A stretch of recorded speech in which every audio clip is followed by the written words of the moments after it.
Tumaas na ang presyo ng ilang pangunahing bilihin na galing Sabah at ibinibenta sa Bungaw, Tawi-Tawi.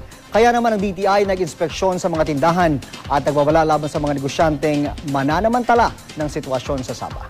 Mula sa Bungaw, Tawi-Tawi, may ilot ang spot si Haji Rieta. Haji? Yes, yun, tama ka yan. At sa katunayan nga ay nagtaas ng presyo ng ilang pangunahing bilihin ang ilang negosyante dito sa Bungaw, Tawi-Tawi dahil nga sa patuloy na kaguluhan ngayon sa Sabah.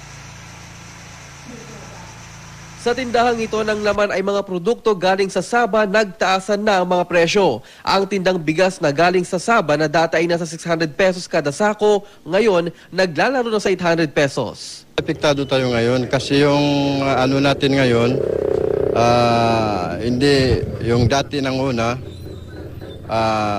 labas-pasok kami dahil sa walang umaharang sa amin. So kailangan namin magtaas dahil sa tumaas din yung presyo doon, yung kuha namin. Dahil dito, nabahala ang DTI. Baka raw kasi samantalahin ng mga negosyante ang kaguluhan sa Sabah.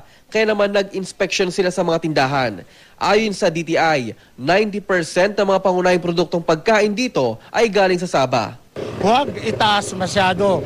Kung pwede, yung regular prices lang. At saka we issued also memorandum to all our provincial directors dito sa Tawi-Tawi, Suluan, Basilan to do their level best to curb the unscrupulous increase of prices of prime. So kung makita nyo dito yung mga produkto nandito, ito yung kape.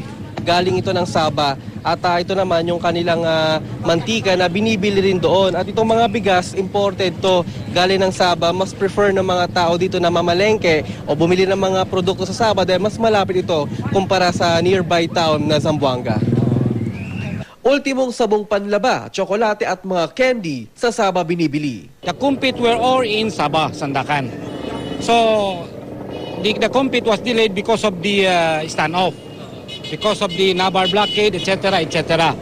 Ang naging problema doon is only on the Sabah side during the standoff. Kasi doon, it only happened, first time itong standoff happened in Malaysia after the Second World War. Ang NFA, nakahanda naman daw sakaling magkaroon ng food shortage. Mahigit 14,000 sako pa kasi ng bigas ang nakaimbak sa kanilang bodega. Ang mandate ng NFA is for food security in case of emergency. Nandun dyan, we have 48 hours time response sa mga halimbawa nangailangan ng bigas. Ganun man. At saka yung food stabilization, kung halimbawa tumataas siya, it will come in. Samantala, dumating naman ang Bureau of Immigration mula sa Manila para tumulong sa pagpoproseso ng mga Sabah returnees. Halos lahat kasi ng mga umuwi ay mga undocumented. Sila yung mga illegal na nakapasok sa Sabah at nanirahan doon. 440 pa ang mga batang ipinanganak doon na walang papeles. Ayon kay Edwin Bugtong, Border Crossing Officer ng Bureau of Immigration, sa tulong ng kasamang linguist, matutukoy daw kung Pilipino o hindi ang ilang umuwi dito. Particularly in documentation and identification of those who are coming from Sabah, Malaysia to determine whether they are Filipino or not.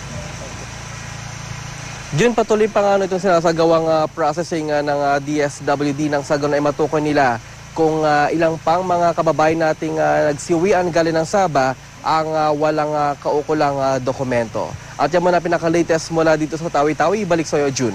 Maraming salamat, Haji Rieta.